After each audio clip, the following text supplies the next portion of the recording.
Okay, thank you very much for inviting me to the Delta Trends 2022. I've been asked to say a few words about the new economic world order, in particular, how the Russia-Ukraine war affects China's ambitions to become a world leader. I will try to explain my views on this by describing 4 distinct phases of development. But before I do that, I would like to highlight just a few things. Number 1, what has Russia and China in common? Well, to me, that's only one thing and one thing only. And that is the breakup or the disruption of the Western hegemony. I'm sorry. That is the only thing they have in common. China's long-term strategy does not have anything in common with Russia's long-term strategy.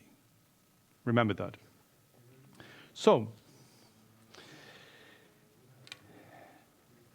the first phase I will mention. We only have 15 minutes. This is a nice picture. I was thinking about adding a few pictures for myself, but didn't have time for that.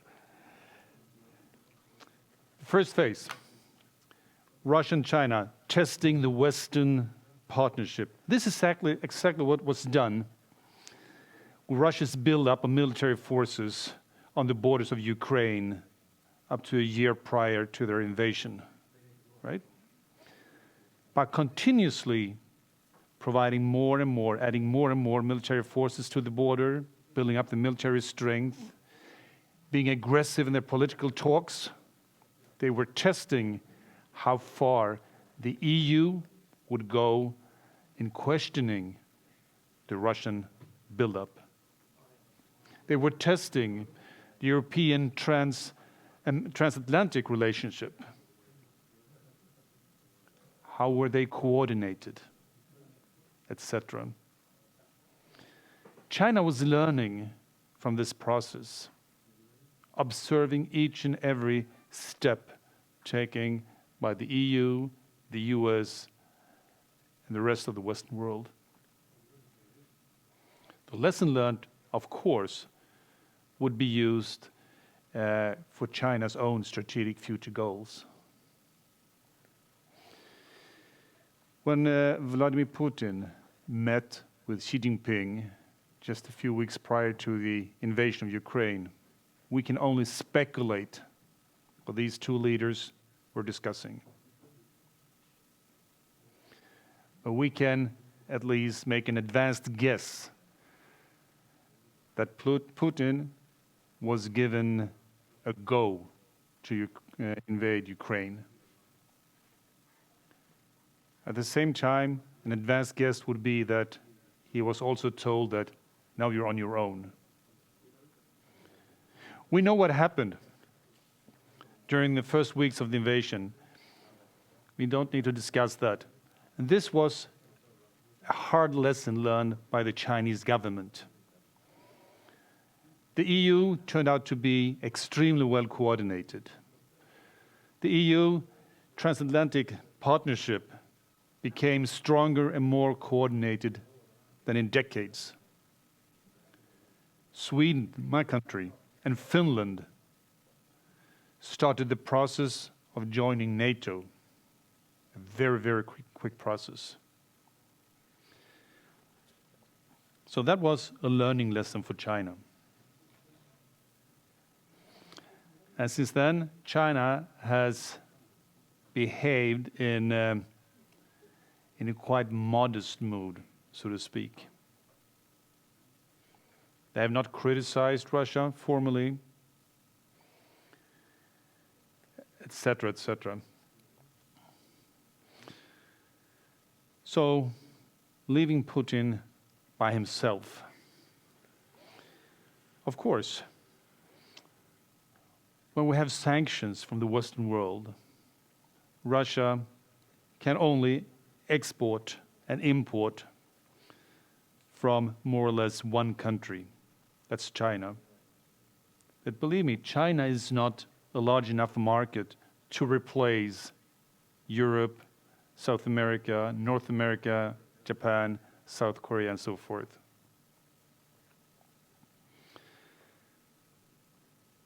China,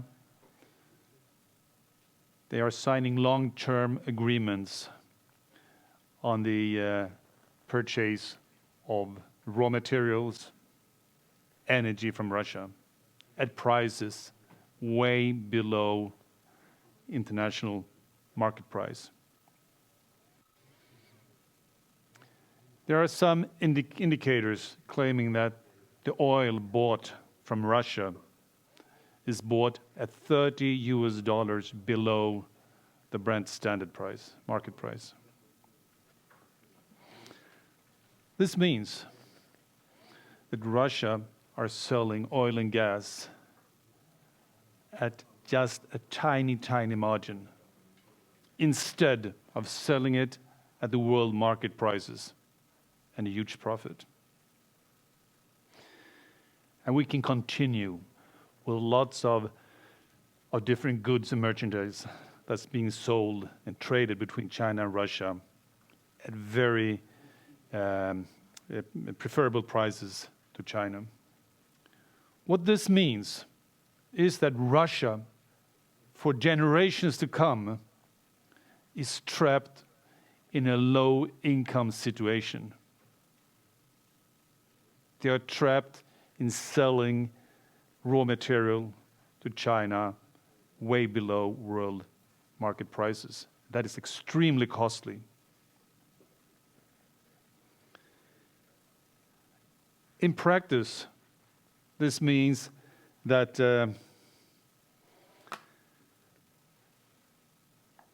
Vladimir Putin has de facto designed a poverty trap for Russia for generations to come. Russia is now stuck in a low-income situation, making Russia more or less fully dependent on China. From a Chinese perspective, of course, this is good news. And this is also a sign that the two countries' long-term strategic objectives are very different. So, what happens is that in reality, what China demands, Russia will or have to provide in one way or the other. For China, this means stronger political and economic resilience. They have secured the supply of energy and raw materials for decades to come at below world market prices. There is most likely conformity in international organizations. We will not see Russia vote against China in any matter in the United Nations, for example. The list can be made very long. I also said that what China demands, Russia will provide. A weakening Russian economy, caught at low levels. That means that Russia, again, will be dependent on Chinese trade and economic financial aid in some sense. When it comes to increased military presence, now we're coming into the new world order. Of course, this is an excellent platform, or Russia will provide an excellent platform for China to increase its military presence. Not the least so in the Northeast Passage. And if we stress that argument very, very far, perhaps even into the Baltic Sea. If China wants to have military presence in the Northeast Passage, that will tell Russia this is what's going to happen. If Russia, perhaps due to financial constraints, will ask for Chinese support in the surveillance of the Baltic Sea, for example, that will happen. That is perhaps a little bit further into the future. Northeast Passage, the North Atlantic, we will see Chinese military presence on Russian soil.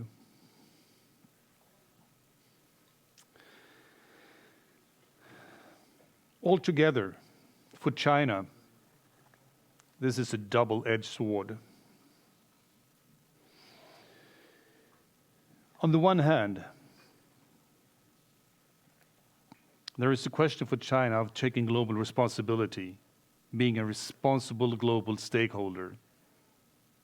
And that is probably, or most likely, part of their ambitions.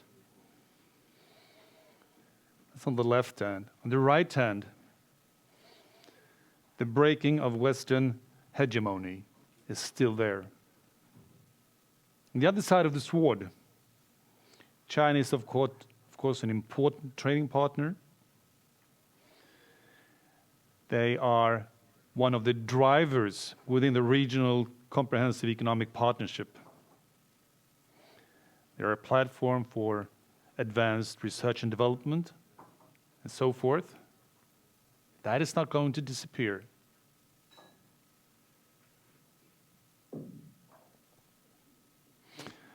Based on this, I will not be surprised that we will see the Chinese leader making efforts in quite a near future to negotiate peace between Ukraine and Russia,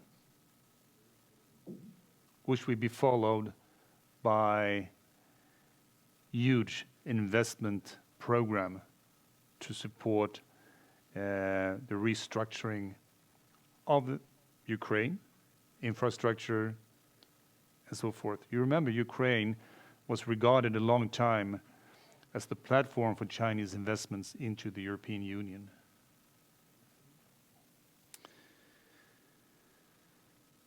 Again, I'm going back to the previous speaker, posing a few questions. How should we relate to this new China? China in the New World Order, with China being a global partner with global presence, not only in financial terms, but also in military terms. That might very well require new ways of organizing trade. We heard that from the previous speaker as well. We might have to think of China very differently in the future, how to cooperate, in what areas, but also raise the questions, at what cost?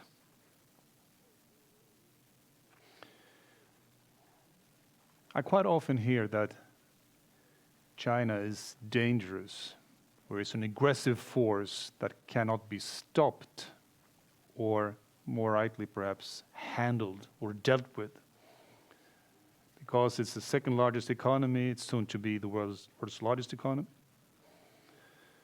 But think about it in this way instead. China is approximately 16 to 17, let's say 18% of world global GDP. Russia, 1 to 2%, probably down to 1% now. So altogether, 20% of global GDP. European Union, North America, South America, India, Japan, South Korea. The list is long of democracies.